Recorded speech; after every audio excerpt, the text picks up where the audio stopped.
앞에 있는 성도 다시 한번 인사합니다. 하나님의 크신 위로와 사랑이 함께하기를 축복합니다.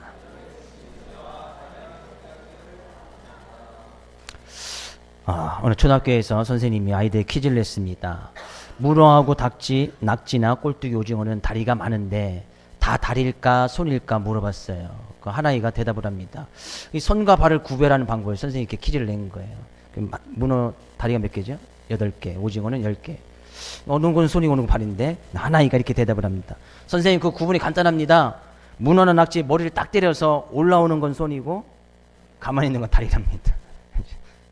그래서 한번 때려보세요. 오징어 사고 딱 때려서 딱 올라오는 건 손이고. 오늘도 말씀을 통해서 하나님의 크신 은혜가, 크신 위로와 사랑이 함께하기를 주님의 축복을 드리고요. 우리가 지금 사도행전을 계속 살펴보면서 교회다운 모습, 교회가 정말 평안하여 든든히 서가는 모습을 지금 한 해 동안 쭉 살펴보고 있습니다. 교회란 이런 것이 교회고, 단 교회가 그렇게 든든히 세워질 때 하나님께서는 그 교회를 통하여서 놀라운 은혜와 사랑을 이뤄나가시는 그런 하나님의 사랑을 깨닫고 나가기를 원합니다. 오늘 본 말씀이 계속해서 이어지는데, 초대교회 당시에 스데반 집사가 이제 죽음을 당합니다. 복음을 증거하고, 이 예루살렘에서 복음을 증거하다가 이 사람들에 의해서 이제 돌에 맞아 죽음을 당하는 사건이 7장에서 딱 끝나게 되어집니다. 근데 그것으로 말미암아, 스데반 집사의 죽음으로 말미암아 이제 예루살렘 지역에 큰 박해가 일어난 거예요. 그러니까 믿는 사람들을 핍박하는 사람들이 더욱더 힘을 얻은 거예요. 왜냐하면 초대교회에 이제 누구 한가에 의해서 복음을 증거하는 순에서 그 사람이 죽임 당하는 것이 이제 정당화되어졌단 말이에요. 그러니까 많은 유대인들이나 이 사내들인 공회 의원 사람들이 의해서 힘을 얻었던 권력 있는 사람들이 믿는 사람들을 잡아다가 이 감옥에 가두고 무자비하게 이제 살인해도 이건 법적으로 이제 합당한 것이 되어지는 그런 사례가 되었단 말이에요. 여기서 이제 큰 박해가 1절에 예루살렘에 있는 교회에 큰 박해가 있었다는데, 여기 박해라는 것은 진짜 메가급 박해예요. 그러니까 상상을 초월할 정도의 큰 대박해가 겹쳐져 됐단 말이죠. 물론 지금도 예수를 믿는 것으로 인해서 박해를 받고 또 예수를 믿지 못하도록 하는 기독교 핍박의 나라들이 여전히 존재합니다만, 지금 그것과 거의 맞먹을 정도로 그런 박해가 일어나게 되어졌단 말이에요. 결국에 이들이 예루살렘 교회에 있는 성도들이 박해를 받을 수밖에 없었던 이유는 예수를 믿는 그 이유 때문이었어요. 다른 것으로 해서 박해를 받은 것이 아니에요. 그들이 예수를 믿는다는 그 이유 때문에 박해를 받았고, 또 감옥에도 가고, 어느 누군가는 돌에 맞아 죽는 그런 일들이 일어났단 말이죠. 그러면 지금도 이 시대도 마찬가지예요. 우리가 예수를 믿는다는 그 이유만으로 때로는 어려움을 당하고 고난을 당하고 때로는 핍박도 당하고 환난을 당하게 되어진단 말이에요. 그것은 어찌 보면 당연한 일이다는 얘기예요. 왜? 예수님 믿고 따른 데는 주님이 지신 그 십자가를 우리도 동일하게 지고 주님의 길을 따라가야 되기 때문에, 그냥 우리가 인생의 길을 그냥 걸어가도 힘든데 주님이 주신 십자가를 지고 같이 따라 걸어가면 얼마나 더 힘들겠습니까? 그것이 바로 고난이고 핍박이란 말이에요. 네, 오늘 본말 가운데서는 그 고난과 핍박으로 인해서 박해가 너무 심하니까 네 부류의 사람이 오늘 본문 가운데 먼저 등장하고 있어요. 근데 그 부류의 사람 가운데서 과연 어느 부류의 사람들이 하나님의 뜻을 잘 따라서 그 뜻을 이루는 사람이었을까? 우리는 좀 먼저 생각해 보기를 원합니다. 먼저 1절 가서 보니까요. 사울은 그가 죽임당할 마땅히 여기더라. 그날에 예루살렘 교회에 있는 교회에 큰 박해가 있어 사도 외에는 다 유대와 사마리아 모든 땅으로 흩어지니라. 경건한 사람들이 스데반을 장사하고 위하여 크게 울더라. 사울이 교회를 전멸할세 각 집에 들어가 남녀를 끌어다가 옥에 넘기니라. 저희 네 부류의 사람이 나오고 있어요. 어떤 사람이 있어요? 큰 박해가 일어나니까 사울과 같이 교회를 여전히 박해하고 핍박하는 사람들이 있었어요. 네? 여전히 그렇게 믿는 사람들을 이제 합법적으로 이제 권력을 얻어서 합법적으로 믿는 사람들을 박해하고 핍박하는 데에 힘써 나갔던 사람들이 있었단 말이에요. 사울과 같은 박해자. 그래서 뭐 교회를 잔멸하는데 힘이 들었단 말이에요. 여기서 이제 잔멸한다는 것은 그 원어적으로 가서 보면 포도원에 뛰어든 멧돼지가 포도원을 막 헤집고 다니는 그런 모습이에요. 우리나라에서는 종종 이제 산에 있는 멧돼지들이 내려와서 농작물을 파헤치고 배추밭이니 뭐 하는 것들이 종종 뉴스에 나오는데, 그것처럼 그냥 멧돼지들이 막 뛰어들어서 완전히 짓밟아버리는 그런 모습이에요.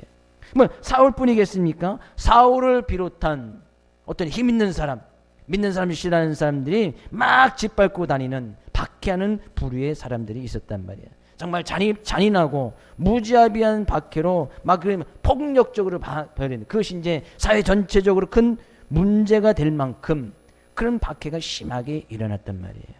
네, 그들이 어떻게 보면 유대인들이 예수 그리스도를 믿는 사람들을 폭력하고 그들에게 어떤 박해를 가는 것은 그들이 정당한 이름을 가지고 박해를 하는 거예요.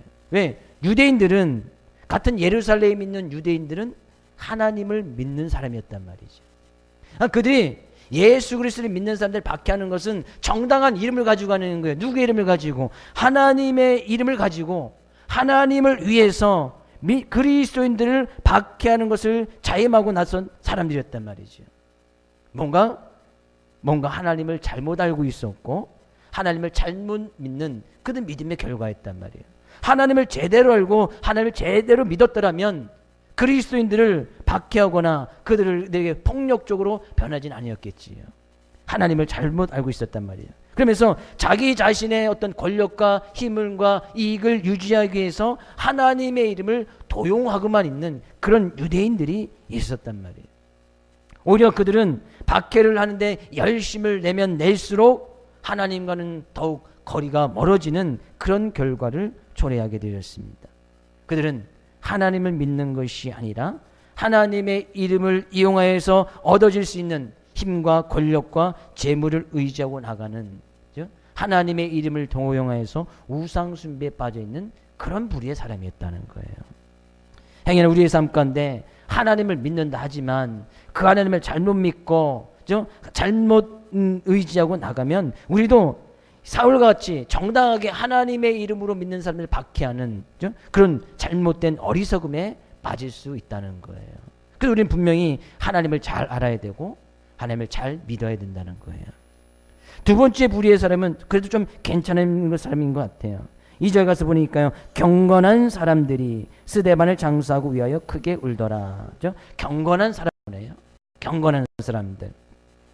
당시에 유대인의 관습에 의하면 불법을 행해서 죽임을 당한 사람들에 의해서는 그 곡을 하지 못하도록, 그러니까 그들에서 장사를 치르거나 이제 합법적으로 장례를 치르지 못하는 그런 법이 있었습니다.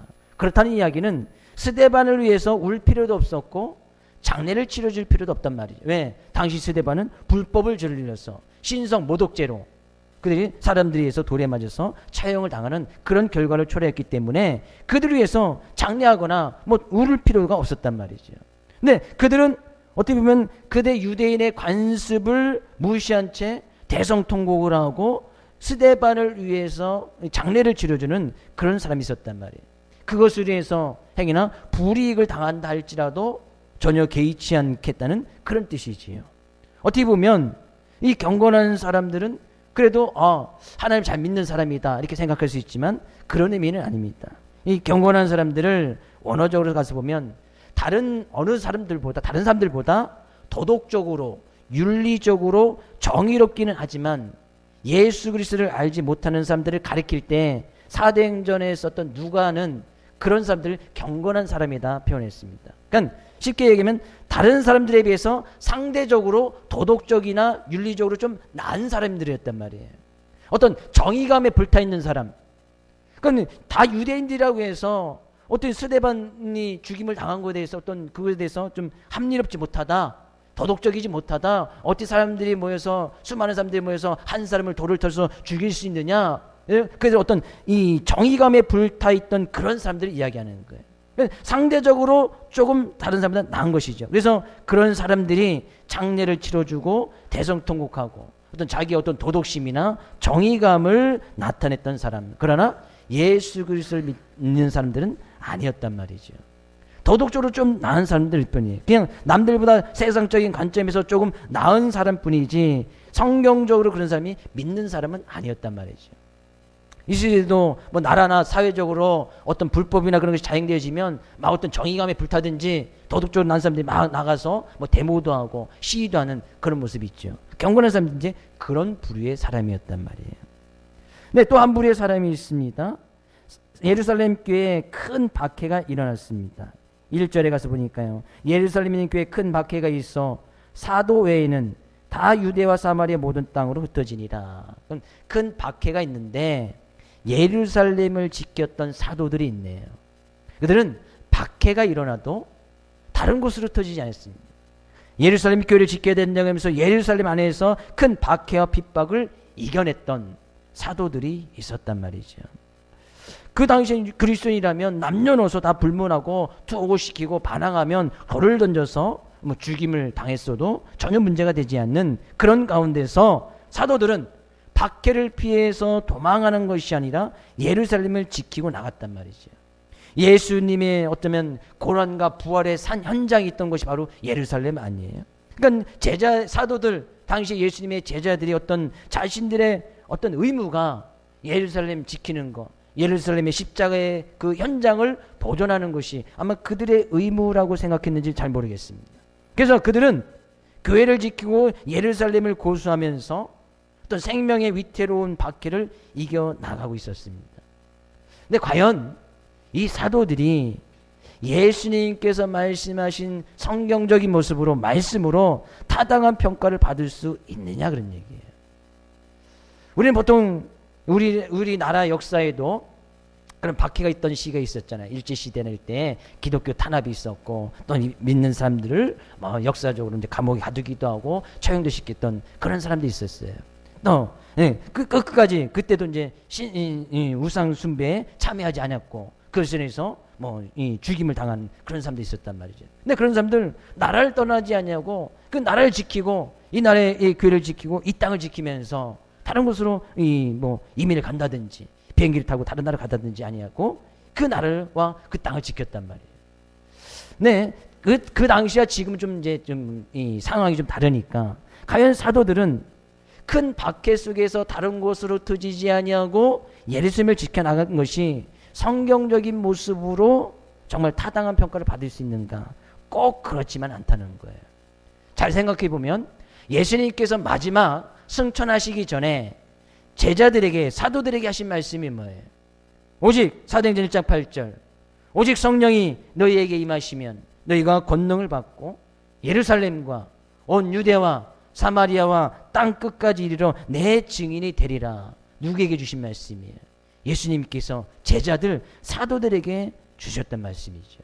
예수님의 어떤 절대적인 유언과도 같은 말씀이 예루살렘과 온 유대와 사마리아와 땅 끝까지 이르러 내 증인이 되라.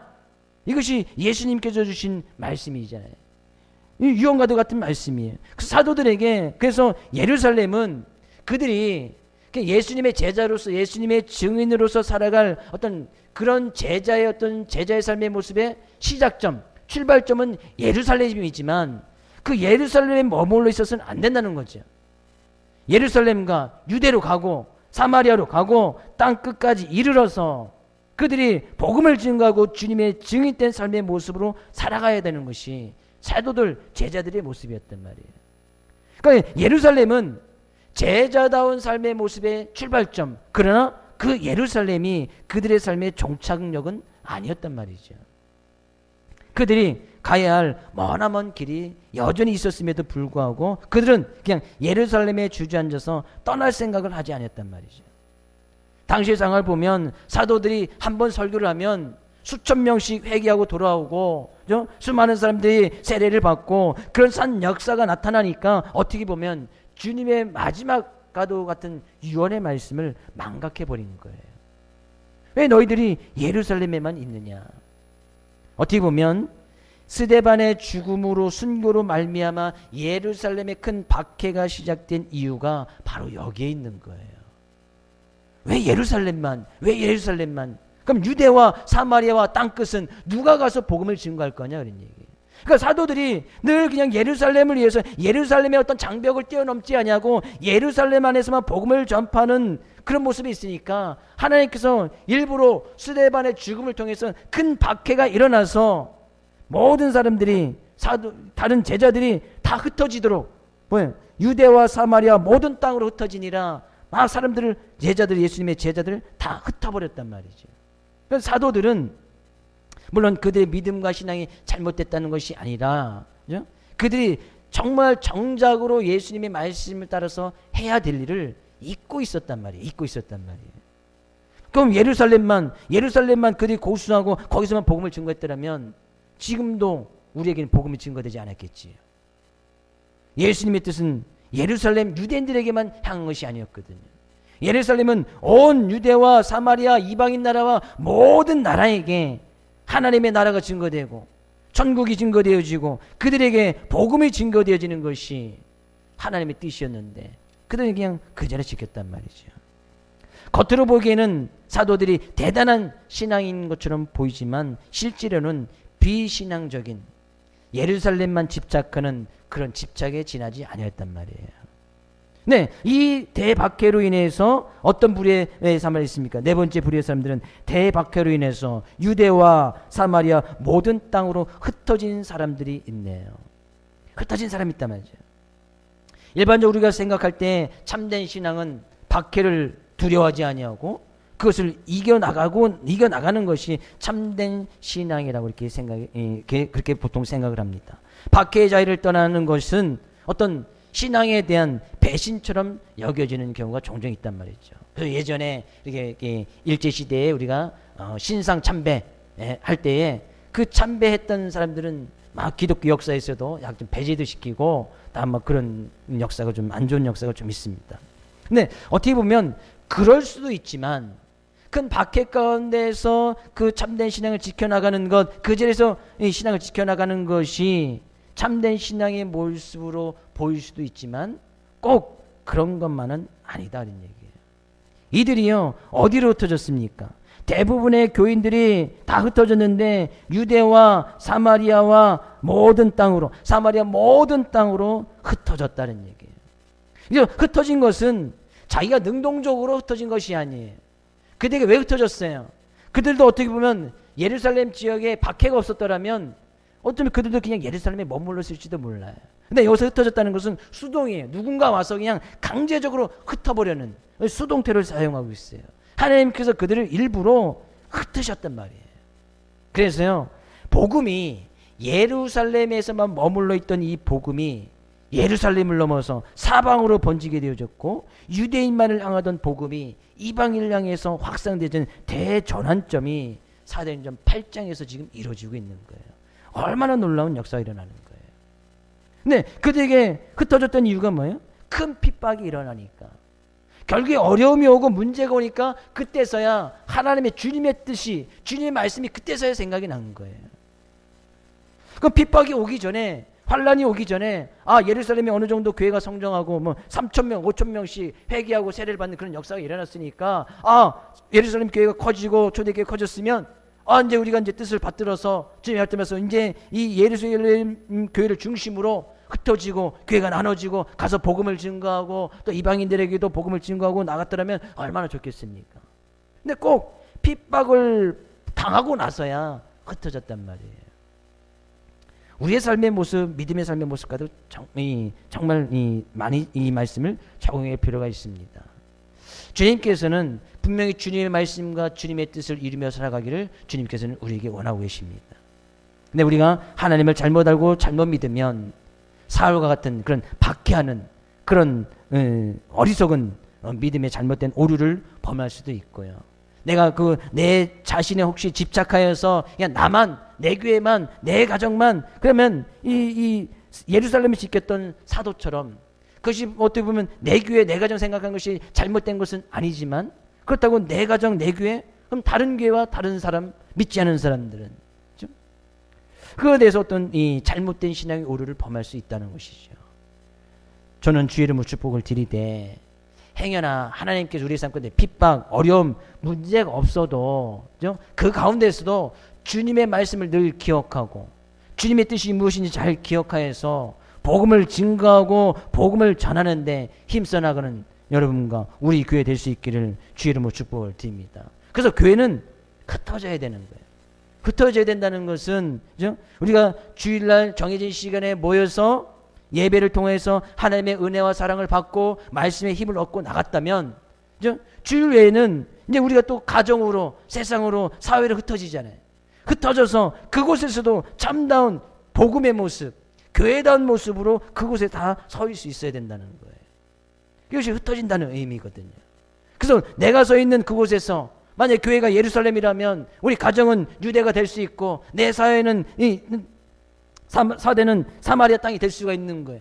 그러면 그곳에 가서 복음을 증거해서 주님의 뜻을 이뤄 나가는데 힘을 써 나가야 된다는 거예요. 그래서 우리는 교회에서 예배에서 예배를 통해서 하나님의 은혜와 사랑으로 힘을 받아서 세상에서 그 힘을 쓰고 나가야 된단 말이에요. 그래서 예배 생활이 하나님께 드려지는 예배 생활이 우리의 삶 전체가 되어서는 안 됩니다. 무슨 이야기하면 우리가 주님 앞에서 나와서 예배 드리는 것이 우리의 삶의 전부가 되어서는 안 된다는 거예요. 예배 생활은 우리의 삶의 일부예요. 우리의 삶의 일부에서 이 예배를 통해서 하나님께 주신 은혜와 사랑을 깨닫고 우리는 이제 사회생활을 하잖아요. 직장생활도 하고 가정생활도 한단 말이죠. 그곳에 가서 받았던 은혜를 가정에서 사회에서 직장에서 막 쏟아 부어야 된단 말이에요. 그러니까 이 예배 시간이 얼마나 중요한 거예요. 근데 예배 시간에도 주님이 주신 은혜와 힘을 받지 못한다면 세상에 나가서 어떻게 힘을 쏟을 수 있겠느냐 그런 얘기예요. 그래서 저는 이 주일날 드려진 예배가 정말 저도 말씀을 준비하는데 더 집중하고 더 많이 기도하면서 말씀을 준비하는 것 중에 이유 중에 하나가 이 말씀을 통해서 이 예배를 통해서 제가 여러분들에게 힘을 실어줄 수 있는 그 동기와 그런 은혜를 제공해 주지 못하면 한 주간은 힘없이 살아가는 거예요. 그럼 어떤 기쁨 없이 살아간단 말이죠. 어쩌면 세상적인 힘에 이끌려서 세상에 그냥 따라다니는 그런 삶을 살아갈 수밖에 없는 거예요. 주의 이름으로 축복을 드립니다. 오늘 이 시간이 주님이 주시는 은혜와 힘을 받아 누릴 수 있는 귀한 시간 될 수 있기를 주의 이름으로 축복을 드립니다. 그래서 힘과 능력을 받아서 흩어지란 말이에요. 힘이 있어야 가서 그 힘대로 열심히 일을 할 것이 아니에요. 이 흩어진 많은 주님의 제자들이 가서 했던 일이 뭐예요? 가서 복음을 증거하고 하나님 나라를 이야기하고 그 가운데서 하나님의 뜻이 무엇인지 그 증거된 삶을 살아갔단 말이에요. 그래 삶의 현장에서 그들이 머무는 그곳에서 힘과 능력을 그곳에서 발휘하면서 살았단 말이죠. 그런 은혜가 있을 수 있기를 다시 한번 주의 이름으로 축복을 드립니다. 우리 옆에 있는 성도에게 우리 예배에서 힘받아서 세상에서 힘을 씁시다. 그렇게 흩어졌던 사람 중에 한 사람이 오늘 본문 가운데 나오고 있네요. 4절 말씀 가서 보니까요. 그 흩어진 사람들이 두루다니며 복음의 말씀을 전할세. 흩어졌던 사람들이 했던 일이 뭐예요? 복음을 증거했단 말이에요. 네, 그 중에 한 사람 소개하고 있습니다. 5절 빌립이 사마리아 성에 내려가 그리스도를 백성에게 전파하니. 빌립이 누구예요? 초대교회 교회 가운데 7 집사 중에 한 명 뽑혔던 사람이 이 빌립 있잖아요. 스데반 집사, 빌립 집사. 근데 이 빌립 집사도 큰 박해로 말미암아 이제 이 흩어지게 되었고 사마리아 땅에 내려가서 그곳에서 복음을 증거했단 말이죠. 네, 이 사마리아 땅에 복음이 증거되어지고 거기에서 많은 놀라운 일들이 일어났다는 것은 아주 중요한 의미가 담겨져 있어요. 이 사마리아 땅이 어떤 땅인지 우리는 알아야지 왜 사마리아 땅에 복음이 증거된 것이 정말 놀라운 일이고 위대한 일인지 우리는 알 수 있단 말이죠. 이 사마리아 땅 지역은 이 이스라엘 역사 가운데 이제 초대 왕이 이제 사울 왕이 있잖아요. 사울 왕, 그다음에 다윗 왕, 그다음에 이제 솔로몬 왕인데 솔로몬 왕 이후에 이스라엘 남북으로 우리나라처럼 남북으로 다 갈라지게 되어집니다. 그래서 남쪽을 보통 이제 유다라고 이야기하고 북쪽을 이스라엘이라고 이야기를 하는데 갈라졌던 북쪽 이스라엘의 수도가 사마리아였어요. 남쪽은 예루살렘이었고, 그럼 북쪽의 이스라엘의 수도가 사마리아였는데 이 이제 북쪽 이스라엘이 아수르 제국에 의해서 북쪽 이스라엘이 멸망을 받아요. 그러니까 수도 지역에 있던 이 사마리아가 이제 사람들이 제일 많이 사니까 당시에 이 아수르 왕이 그죠? 이 아수르 왕이 아수르 정책을 쓰기 위해서 사마리아에 살고 있던 사람들 2만 7천여 명 정도 되는 사람들을 강제로 다른 나라로 포로로 끌려가든지 다른 나라로 막 이주를 시켜버립니다. 그리고 그 사마리아 지역에 아수르의 사람들을 강제로 데려다 그 속에 살게 하는 거예요. 그래서 이제 사마리아 지역이 다른 민족들이 와서 살게 되어졌고 그들과 이제 피를 섞게 되어지고 그들과 이제 혼혈하면서 사는 그런 혼혈 정책으로 완전 이제 아수르의 정책을 따라가게끔 그렇게 강제적으로 만들어 버렸단 말이죠. 그래서 아수르 제국에 동화시키는 정책으로 막 사람들을 섞어서 이민족 혼혈이 일어나도록 만들어 봤단 말이에요. 그래서 그 결과 이제 사마리아인은 이방인과 피를 섞이게 되고 순수 혈통에 유대는 정통 혈통 순수 혈통을 아주 중요시 여기는 사람들이었잖아요.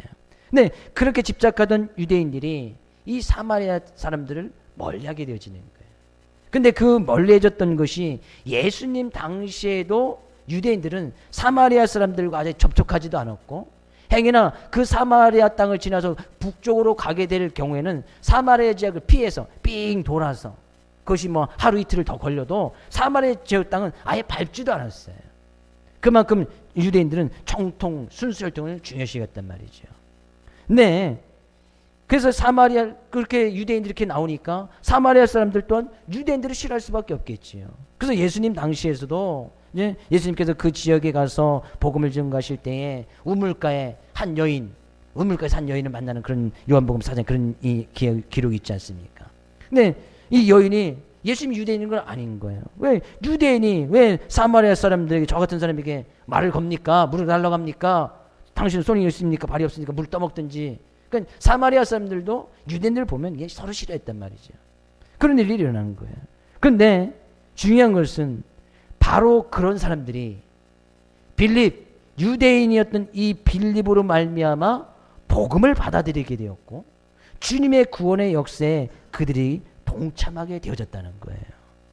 복음이 이제 비로소 빌립 집사에 의해서 이방인에게 전파되어졌고 그로 말미암아 복음의 세계화가 현실적으로 이제 가능해지고 많은 유대인들이 사도들이 그것을 이제 깨닫게 되어지는 복음도 사마리아 땅에도 들어갈 수 있구나.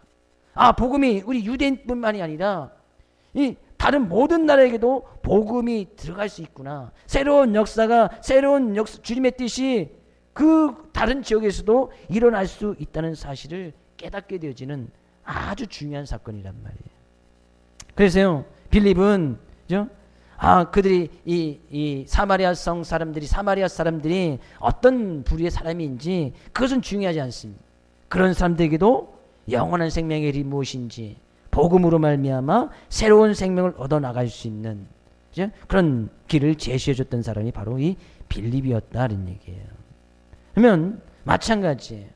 우리의 삶 가운데서도 우리의 믿음과 신앙 가운데서도 사마리아와 같은 그런 지역이 분명히 있단 말이죠. 아직까지 나의 삶 가운데도 마찬가지. 우리의 삶 가운데도 우리의 삶의 영역 가운데는 사마리아 땅같이 여기는 부분이 있을 거예요. 이 부분에서는 복음으로 말씀으로 따라가지 아니하려고 하는 그런 부분들. 그죠? 그런 부분에 뭐예요? 빨리 복음으로 그것을 복음화시켜야 된단 말이에요. 하나님의 말씀 받아서 나의 삶의 영역 가운데 여전히 아직까지 하나님의 말씀을 따르지 않은 부분들이 있다면 빨리 그것을 말씀으로 말씀화시켜야 된다는 거예요. 그리고 그것이 우리 삶뿐만 아니라 가정 가운데서도 사마리아가 있을 수 있어요. 직장 가운데서도 친구들 관계에서도 사마리아는 여전히 존재합니다. 네, 그곳에 뭐예요? 하나님께서 그 사마리아 온 유대와 사마리아와 땅끝까지 그곳에서도 복음이 증거되어야 되고 그것에도 복음화시킬 수 있어야 된다는 거예요. 만약에 복음을 그냥 내 자신만 내 가정에만 복음을 머물러 두고 한다면 하나님의 성전 안에서 하나님을 가두려고 했던 그러니까 예루살렘 안에서 예루살렘만 생각했던 유대인들과 전혀 다를 바가 없다는 얘기예요. 어쩌면 우리의 신앙은 복음으로 말미암아 정말 다른 사람들이 뛰어들기 힘든 그것마저도 정복해 나가는 것이 우리의 신앙의 모습이 되어져야 한다고 생각이 되어집니다. 물질의 문제 정복하기 쉽지 않습니다. 물질의 참 자유함을 얻어 산 앞에 나가는 거 쉽지 않아요. 어쩌면 그것은 우리의 시간 가운데 그것이 사마리아가 될 수가 있는 거예요. 그러면 그곳에 복음으로 말씀으로 정복시켜서 물질의 참 자유가 있고 하나님께서 주신 것으로 자족하고 만족할 수 있는, 빈궁에 처해 있어도 하나님 감사할 수 있는 그런 말씀의 세계로 들어올 수 있어야 된다는 거예요. 그것이 바로 신앙이라는 거예요. 자녀들 문제, 직장의 문제, 친구 관계의 문제 마찬가지예요. 그것도 말씀으로 정복하고 친구 관계 속에서도, 직장 관계 속에서도 그것을 말씀으로 정복해서 친구 관계보다도 말씀이, 자녀보다도 말씀이, 예배가 더 중요한 것을 깨닫고 나가는 것, 그 자녀 문제까지 정복해 나가는 것, 그것이 신앙이다 말이에요. 신앙. 저는 우리의 신앙이 정말 하나님 앞에서 우리의 삶의 모든 영역들이 다 말씀으로, 복음으로, 복음화되고 말씀화될 수 있기를 주의 이름으로 축복을 드립니다. 그래야 지금 그것에서 놀라운 일이 일어났잖아요. 빌립이 사마리아 성에서 복음을 전할 때 그 성에 어떤 일이 일어났습니까? 8절 말씀. 그 성에 큰 기쁨이 있더라. 빌립이 복음을 증거함으로 말미암아 사마리아 성에 큰 기쁨이 일어났단 말이에요. 근데 왜 큰 기쁨이 일어났는가? 6절 말씀. 무리가 빌립의 말도 듣고 행하는 표적도 보고 한 마음으로 그가 하는 말을 따르더라. 빌립이 정했던 말, 복음을 듣고 그 복음을 받아들이고 그 복음을 믿고 그 복음을 한 마음으로 쫓음으로 말미암아 그들 가운데서 큰 기쁨이 있었다니. 큰 기쁨이 막 샘이 터져서 지하수가 막 솟아오르듯이 막 솟아났다는 거예요. 그러면 그들이 복음을 받아들이고 믿은 그 결과 큰 기쁨이 일어났는데, 그들이 큰 기쁨이 있었던 결정적인 이유는 7절에서 이야기를 하고 있네요. 7절 말씀 같이 읽어볼까요?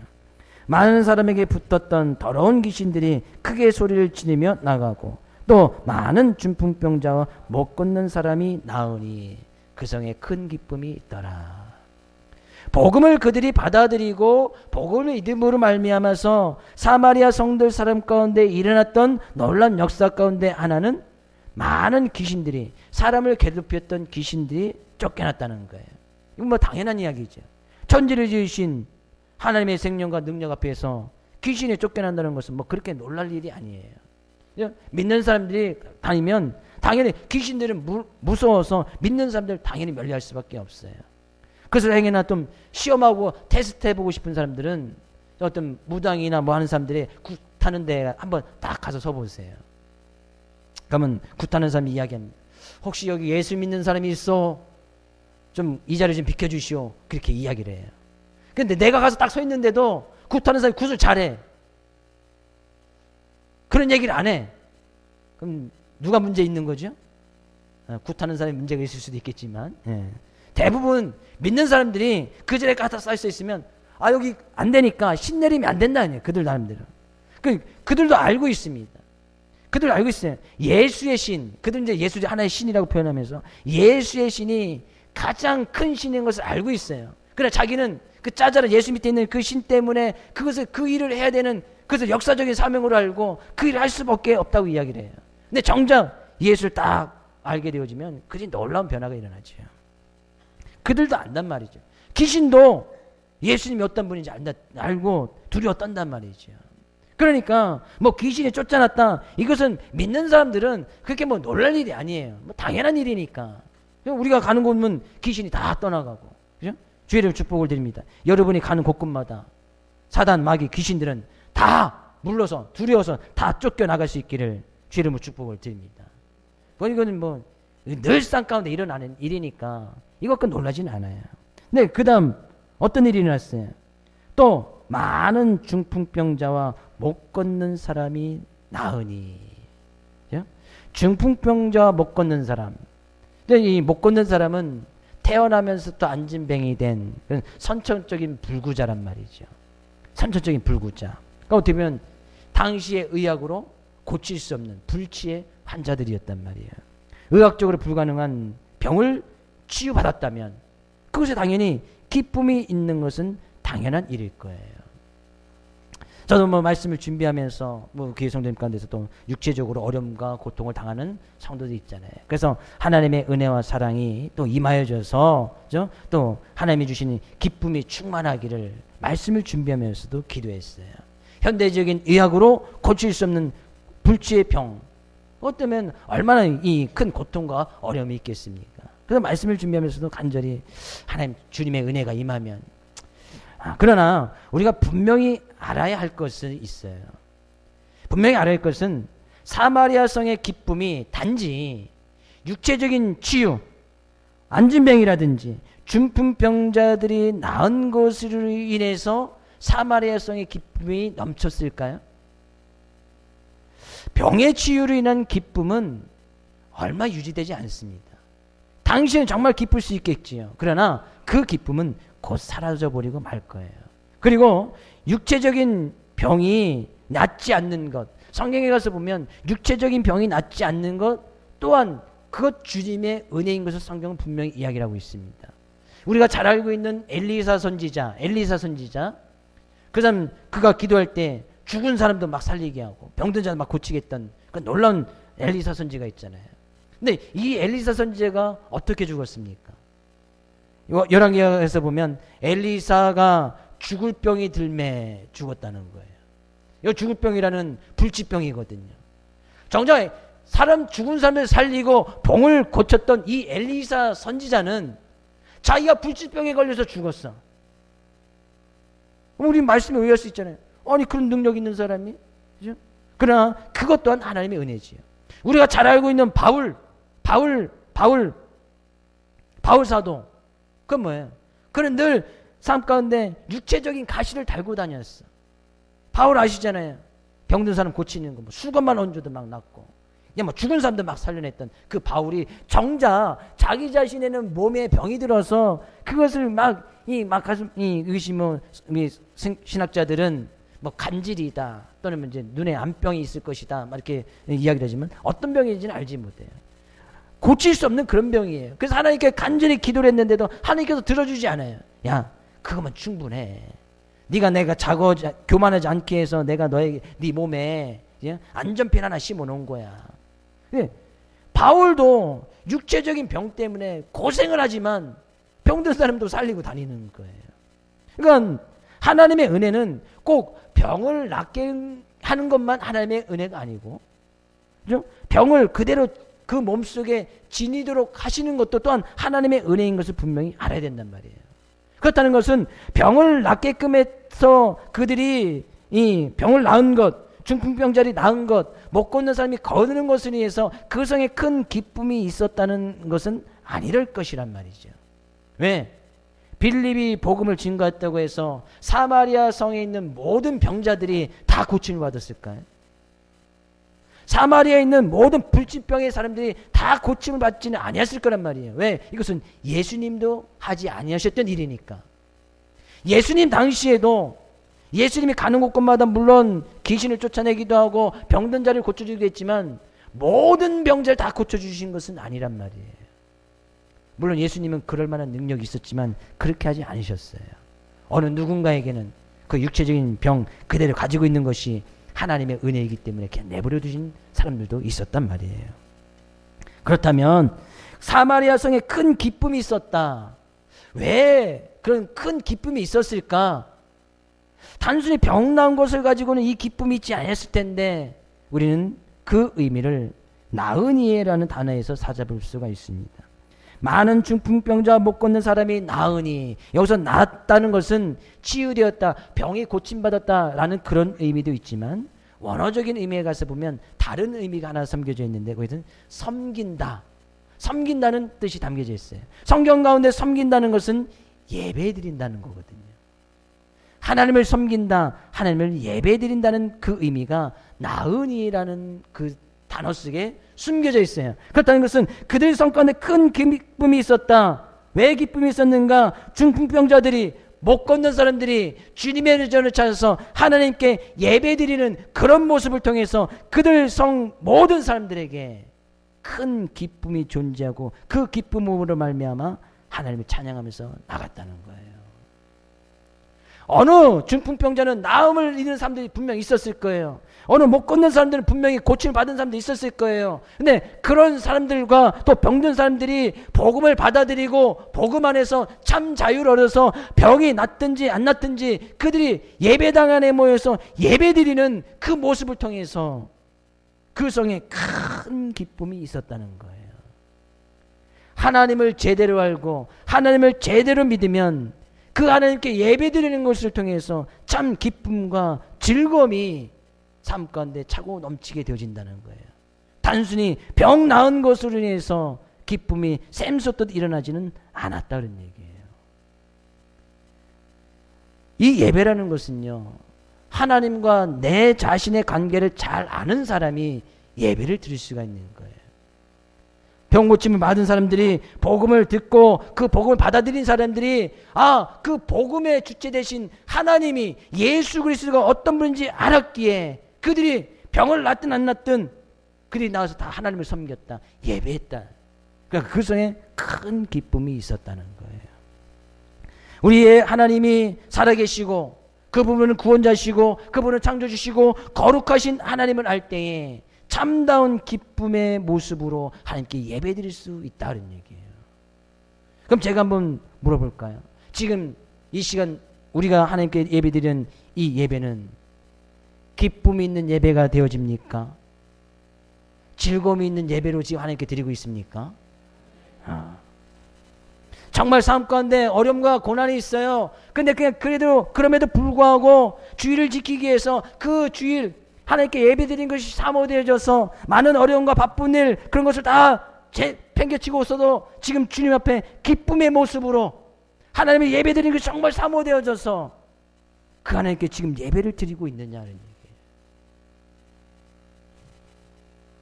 우리는요, 예배를 너무나 그냥 매너리즘에 빠져서 시간이 되면 드리고 형식적으로 드려지는 그런 예배 가운데는요, 기쁨이라는 것이 있을 수 없단 말이에요.